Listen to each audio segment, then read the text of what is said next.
기사수첩 안진영입니다. 오늘은 낙태 강요 미수 혐의로 피소된 김용건 씨의 사건, 향후 어떻게 전개될지 조목조목 짚어보겠습니다. 네, 중견 배우 김용건 씨, 올해 나이 76입니다. 이분이 39세 연하 여성 A씨, 이분의 나이는 37세고요. 이 여성에게 낙태 강요 미수 등의 혐의로 피소됐습니다. 이일 서초경찰서에 따르면요, 고소인 조사는 이미 마친 상태고요. 김용건 씨의 소원 일정은 아직 구체적으로 잡히지 않았다고 밝혔습니다. 자, 일단 낙태 강요 미수, 낙태를 강요하는 게 미수, 실제로 이루어지진 않았다는 얘기입니다. 하지만 이거 자체로도 대중들이 느끼는 충격파는 꽤 컸는데요. 일단 두 사람이 어떤 관계인지를 먼저 짚어봐야겠죠. 자, 디스패치 보도를 통해서 처음 나왔는데 두 사람은 한 드라마 종영 파티에서 만났다고 전해졌고요. 13년 전인 2008년 처음 서로를 알게 됐다고 합니다. 이후 둘은 부담을 주지 않는 선에서 만남을 이어갔고 서로 도움을 주며 의지하는 사이였다고 하는데, 처음 만났을 때 김용건 씨의 나이는 63, 이 여성의 나이는 24이었습니다. 사실 이 둘의 나이 차가 크긴 합니다. 그래서 제3자들이 볼 때는 이 만남이 그렇게 적절해 보이진 않다고 하지만 사실 법적인 문제는 없어요. 김용건 씨가 1977년에 비연예인 여성과 결혼했지만 1996년에 이혼을 했습니다. 이 만남 자체는 나이 차가 좀 많네라고 얘기는 할 수 있겠지만 어떤 특별한 문제가 있다라고 짚기는 어려운 상황이었죠. 자, 그러다 어떻게 갈등이 불거진 거냐면요, 지난 3월 A씨가 김용건 씨에게 임신 소식을 전했습니다. 그런데 김용건 씨가 출산을 반대했다는 거죠. 둘의 입장차가 결국은 이렇게 소송전으로 번지게 된 건데요. 김용건 씨 입장에서는요, 76이라는 나이가 부담스러울 수밖에 없었을 것 같긴 해요. 일단 태어날 자식을 끝까지 돌볼 수 없다라는 그런 현실적인 문제에 부딪힌 건데요. 하지만 A씨는요, 잉태한 생명, 낙태는 절대 있을 수 없다는 입장이었습니다. A씨 측은 디스패치에 13년을 숨어서 만났다, 이제 뱃속에 있는 생명까지 지우라 한다고 하소연을 했습니다. 이 A씨는요, 김용건 씨의 행동이 이기적이고 무책임하다면서 고소를 하게 된 배경을 밝혔는데, 처음에는 출산을 반대했던 김용건 씨도 이후에는 입장을 바꿔서 출산을 지원하고 양육도 책임지겠다고 했지만 이미 마음이 상한 A씨 쪽에서 대화를 거부한 것으로 전해졌습니다. 이 일이 보도된 후에 일파만파 번지니까 김용건 씨가 법무법인을 통해서 직접 목소리를 냈습니다. 그걸 하나하나 짚어볼게요. 김용건 씨는 저는 최근까지 상대방에게 출산을 지원하고 책임지겠다는 뜻을 여러 차례 전했지만 이번 일이 고소라는 법적 분쟁으로 이어질 것은 예상하지 못했다. 제 잘못된 처신으로 인해 축복받을 일이 어그러진 것은 아닌지, 무엇보다 태어날 아이가 피소 사실을 알게 될 것을 생각하니 마음이 한없이 무겁다라고 서두를 열었습니다.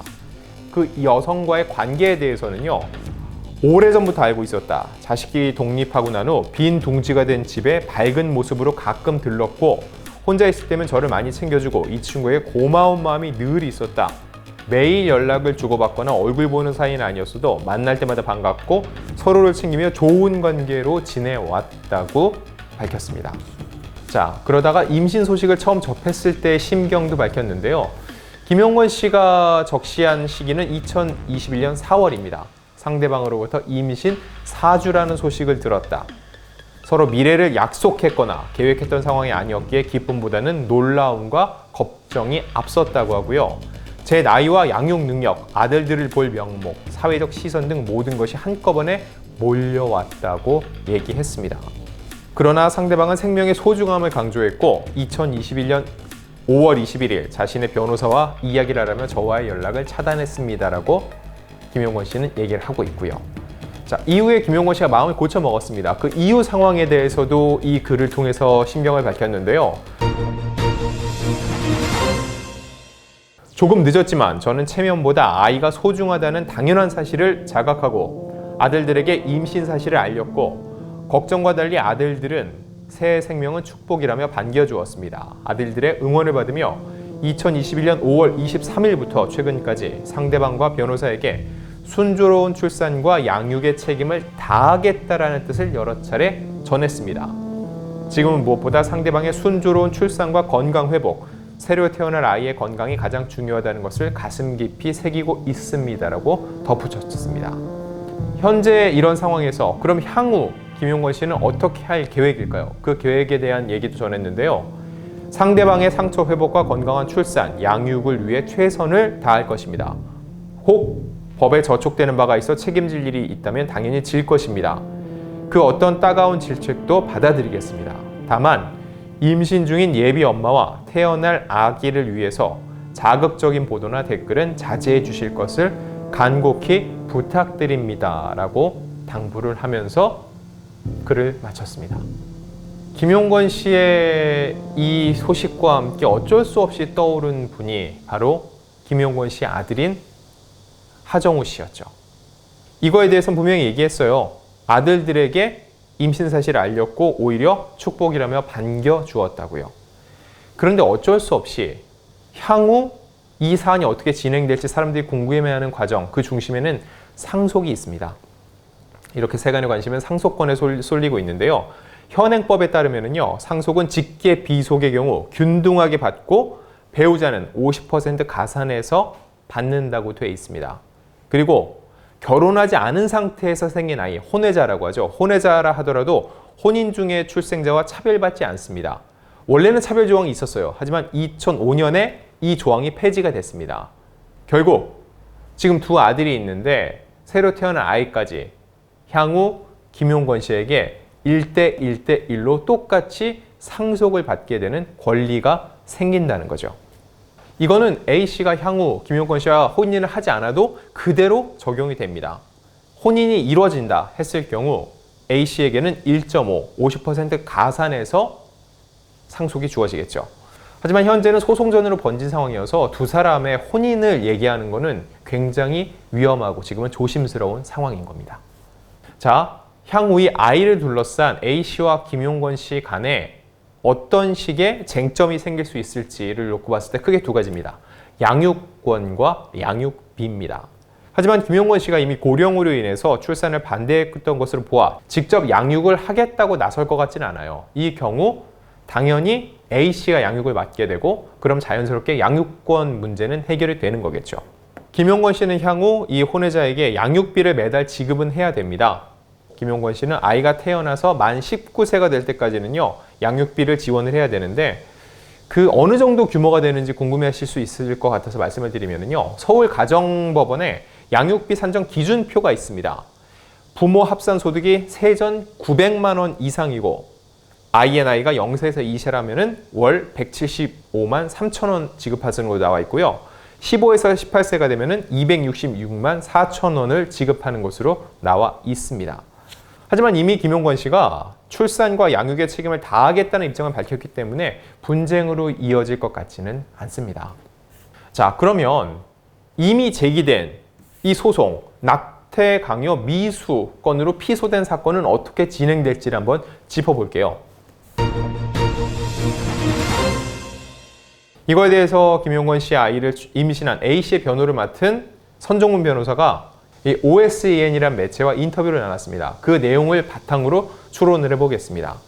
김용건이 낸 입장이 사실과 다르다면서 본인의 행동에 대한 진지한 반성이 선행돼야 한다. 책임을 피해자에게 전가하는 태도라고 입장을 냈습니다. 이 이야기는 김용건 씨가 분명 8월 2일 본인 명의의 입장문을 내서 사과도 하고 끝까지 책임지겠다고 했는데 여기에 진정성이 없다고 판단을 한다는 거죠. 선 변호사는 이어서 사과의 진정성이 없다. 사실과 다른 부분도 있고 사실과 다른 부분에 대해서는 입증할 자료를 다 가지고 있다. 제가 선임됐다는 것을 알기 전까지는 A씨에게 잔인했다. 변호사 선임 이후에 태도가 돌변했다고 주장을 했습니다. 자, 사실과 다른 부분이 있다. 김용건 씨의 입장문이 꽤 길거든요. 그 안에는 김용건 씨의 얘기하는 것과 다른 진실이 있다라고 반박을 한 거를 볼 수 있고 이 일이 공론화되기 전까지는 김용건 씨의 태도가 지금과 같지 않았다는 게 선 변호사의 주장입니다. 그리고 본인이 이렇게 선임된 이후에는 태도가 바뀌었다. 법적 분쟁으로 이어질 것 같으니까는 그 후에 김용건 씨가 태도를 바꿨다라는 주장인 거죠. 이어서 보면은요, 물론 진정성 있게 사과를 한다면 합의할 가능성도 있다. 하지만 오늘 낸 입장문만 보더라도 본인의 잘못에 대한 진정성 있는 반성은 없어 보인다. 고소해서 끝까지 갈 것이라고 얘기를 했습니다. 이 이야기인즉 진정성 있는 사과를 하고 A가 이를 받아들인다면 고소를 취하할 가능성은 남아 있습니다. 그런데 이 진정성 있는 사과라는 게 참 쉽지가 않거든요. 결국은 피해자 입장에서 상대방이 하는 사과, 이게 본인을 충분히 위로를 해주는 거라 느껴야 된다는 건데 그 기준은 굉장히 주관적이거든요. 김용건 씨가 어느 선까지 어떤 사과를 보여줘야지 A씨의 마음이 풀릴지는 결국 A씨 본인만 안다는 거죠. 그리고 제3자가 함부로 이 정도면은 괜찮은 것 같다. 이 정도면 진정성 있는 거 아니야? 그만 좀 마무리 짓는 게 어때라고 함부로 얘기하면 절대로 안 되는 부분이라는 거죠. 자, 그리고 이 문장이 전 중요한 것 같아요. 진정성 있게 사과를 한다면 합의할 가능성도 있다. 합의를 한다. 물론 그 합의가 고소 취하하고 서로 사과를 받는 선에서 마무리될 수도 있지만 그게 아니라 이 일련의 과정에서 A씨가 심정적으로, 육체적으로 굉장히 큰 상처를 입었기 때문에 그거에 대한 어떠한 합의금, 보상을 원할 가능성도 완전히 배제할 수는 없습니다. 물론 현재까지 직접적으로 그거에 대한 얘기는 나온 게 없어요. 지금 이 상황에서 제일 중요한 거는 A씨 태중에 생명이 있다는 거죠. 그렇기 때문에 김용건 씨도 이 복중 태아가 건강히 자라서 잘 출산하고 양육할 수 있도록 최대한 지원을 하겠다는 입장을 밝힌 거고, 자, 이 소송 전개에 있어서 향후 한 가지 쟁점이 될 수 있는 부분을 예견을 해보면은 낙태 강요 미수 사건으로 피소가 됐습니다. 이 이야기인즉 김용건 씨가 낙태를 하라고 이 여성에게 종용을 했다는 얘기인데 고소가 진행이 될 때 이거에 대한 근거 자료가 들어갔는지 여부, 어떠한 자료가 있는 것인지 이게 향후 또 다른 쟁점이 될 수가 있어요. 실제로 김용건 씨가 A씨에게 이를 강요를 했다면요, 이거는 향후 아이와 산모를 끝까지 책임지고 자기가 최선을 다하겠다고 얘기한 것과는 별개로 김용건 씨의 이미지에 굉장히 큰 타격이 있을 수 있다는 거죠. 물론 이 법정 싸움으로만 끝나고 대중에게는 이 내용이 나오지 않을 수도 있지만 향후 어떤 식으로 이야기가 전개될지는요, 예단하기가 쉽지 않습니다. 그렇기 때문에 이 사안은 조금 더 조심스럽게 지켜볼 필요가 있습니다.